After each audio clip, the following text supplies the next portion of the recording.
tariffs, and the economic uncertainty here in Central Florida. You're listening to The Wrap from Central Florida Public Media. I'm Brendan Byrne. Most of President Trump's steepest tariffs are on hold. Hours after they went into effect Wednesday, the president announced a 90-day pause. He is keeping a recently implemented 10% tariff on dozens of countries, impacting most global imports to the U.S., and the president is hiking the tax rate on imports from China to at least 145%. The Trump tariff turbulence is not resolved. There's still uncertainty on Wall Street and uncertainty closer to home at Central Florida businesses. Just ahead, a visit to two of those businesses about how they are navigating an uncertain financial future. That's ahead on The Wrap. The big stories this week from Central Florida Public Media. But first, these news headlines.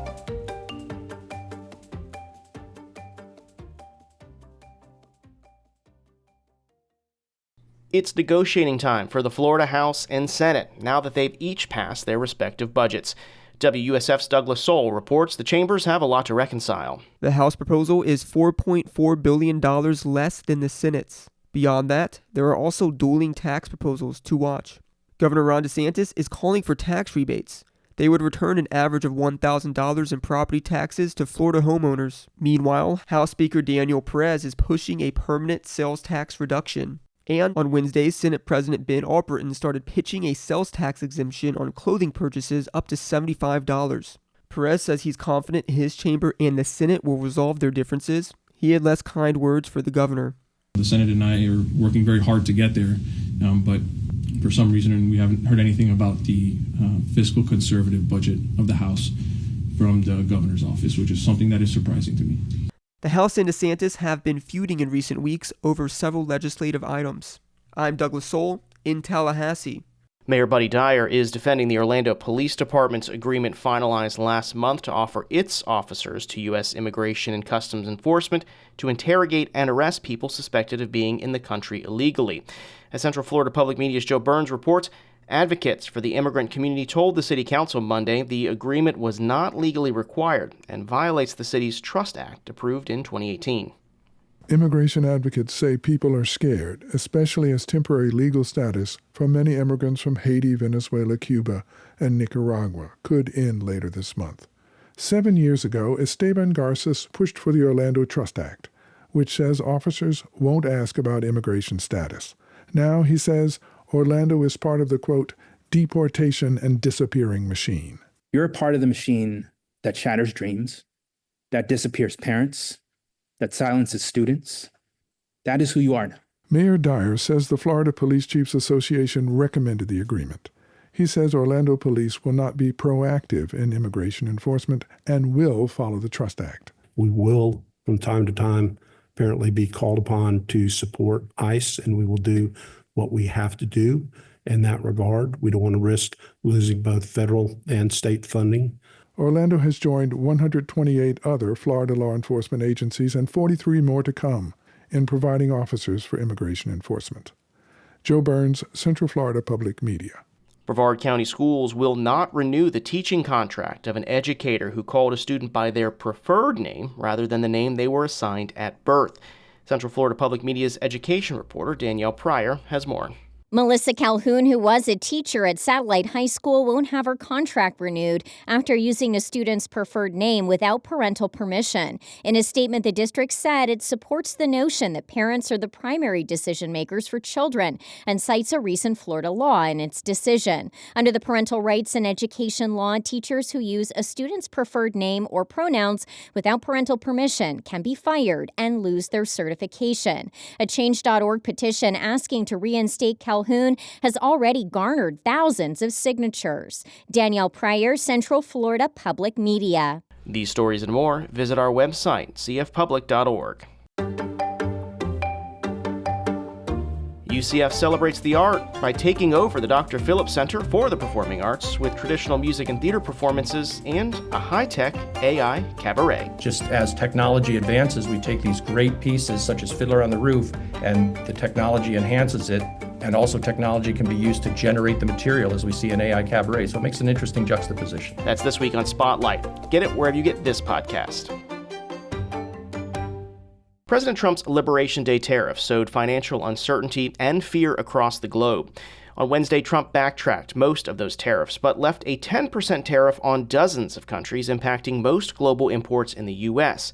And the president is hiking the tax rate on imports from China to at least 145%. Sharon Stone, the host of Central Florida Public Media's Engage, wanted to find out how this was affecting small businesses here in Central Florida. Here's what she found. We didn't have to go far to find a business whose success is reliant on imported goods. Cedar Halal Food and Grill is about a quarter mile from our studios on East Colonial Drive. Haidar Aman is the owner of the strip mall market and lunch counter. He asked us to call him Eddie, and he takes pride in offering quality Middle Eastern fare at affordable prices. And that's how he's been able to maintain a steady and loyal customer base for more than 20 years. My own customer as American supporter, Spanish supporter, and Indian, Pakistani, and most all like a friend for me right now. I stopped by Cedar Halal on Tuesday after that lunch rush died down. As I walked through his store, the smells were amazing. It was a mashup of Middle Eastern spices and a woody floral incense. Glass display cases showcased large trays of creamy hummus, paprika-infused baba ganoush, and flaky triangles of baklava shimmering under that honey glaze. Marinated lamb and chicken sizzled on the flat top. The market includes shelves of imported foods from across the Middle East. We have the baba beans like they call fool, the labneh in the cooler, feta cheese, Greek cheese, Bulgarian cheese, Arabic cheese, like also two kind of like pastrma. And those like customers, they don't find it anywhere, only in the special Middle Eastern place. With the exception of the fresh meat and produce in his grill, Eddie says 99% of his stock is imported from the Middle East, and all of it is subject to tariffs. When I spoke with him earlier this week, the tariffs were still in place, and Eddie's mind was on his next inventory order. The prices already every week is going up and up, so we cannot even keep going and changing the price every couple of weeks. We gotta order every week. Gotta order from different wholesaler company, but their price different, and every week is going up and up. Eddie is already seeing the wholesalers he buys from on a daily basis reacting to the market volatility experienced from Wall Street in New York to East Colonial Drive in Orlando. Today I just went to the market. Actually, everybody knows Restaurant Depot. The price is crazy. The chicken per pound went up more than $2 for the past months. We used to buy the boneless thigh $1.69. Today it's $3.33. I mean, it's crazy. So the boxes cost us $40, $50 more, and that we use a lot every day. So we're gonna raise the price very soon if the price is still like that. And raising prices is the very last thing Eddie wants to do. They're what keeps his customers coming back to the grill. But Eddie doesn't think he has long before he'll be forced to increase menu rates. Maybe another month or so, and I have to change the price because I still selling my shawarma sandwich for $8.99. Everywhere else in East Orlando or West Orlando, $12, $13, $14 a sandwich. But the only thing it's helping me because I've been in this business and this location for 20 years. And as for his customers, they're complaining, everything going up, everything going up. The price is high, the price is high. But it's not only here because they're shopping around Publix, Walmart, they see the price different too. That's Haidar Eddie Ahmad, owner of Cedar Halal Food and Grill. American consumers can breathe a brief sigh of relief as tariffs were suspended for more than 75 countries. One business that isn't too worried about the tariffs is Hyrule Kingdom Video Games, an independent game shop. Jose Rivera is the owner. He opened the store a year ago this week.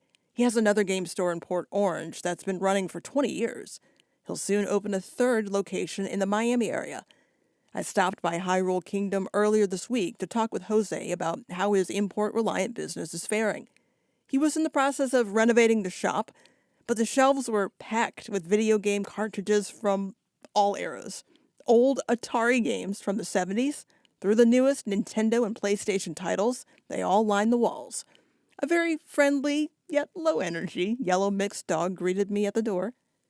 Jose's take on the tariffs is a little different than Eddie's. He explains why he isn't as concerned. When it comes to games, it's the cheapest form of entertainment you can get. Despite the fact that nearly all gaming consoles and games are manufactured in China, Mexico, or Vietnam, Jose has something of a formula worked out that explains why economic downturns like this don't affect his business. $80 takes you 100 hours of video game play at home, a few dollars of electricity, compared to going to the movies, even just buying 2 tickets is $35 only for 2 hours.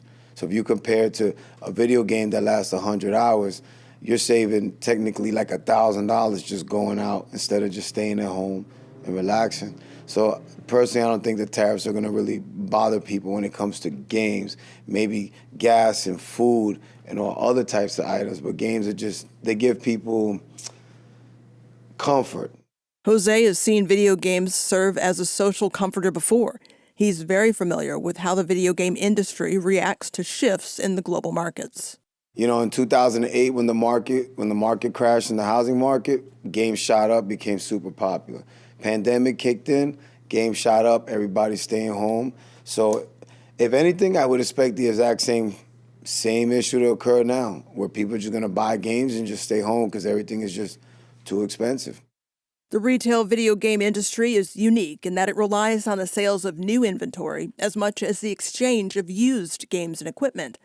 With the exception of big box retailers, the model is used by international chains like GameStop and independent shops like Hyrule Kingdom. Some gamers like to save their gear for posterity. Others would rather recycle it towards the challenge of a new game or upgraded system. And it's that cycle of game exchange that Jose is expecting to boom.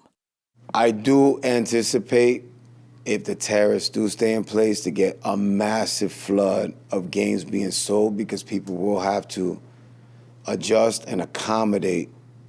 Like their paychecks are not going up. So they're gonna have to sell to be able to get some extra money. It happens all the time too. Despite the uncertainty of where the economy may head in both the near future and throughout the rest of the year, Jose Rivera keeps a positive outlook, staying focused on his business. Still on track to open my 3rd business in Miami at the end of the year, even with tariffs and all. So I don't let it impact me. I just keep it moving. Jose Rivera is the owner of Hyrule Kingdom video games. That was Sharon Stone with Central Florida Public Media's Engage. Hear more about the impacts locally here on Central Florida on Engage. Get it wherever you get this podcast. That's it for the wrap this week, but stay listening. Municipalities and counties continue to ban the usage of fluoride in public water here in Florida. We'll hear the latest in that push from Central Florida Public Media's Molly Durig next week. This podcast is produced by Central Florida Public Media with assistance from News Director LaToya Dennis and Digital Director Ryan Ellison. I'm Brendan Byrne. This is The Wrap.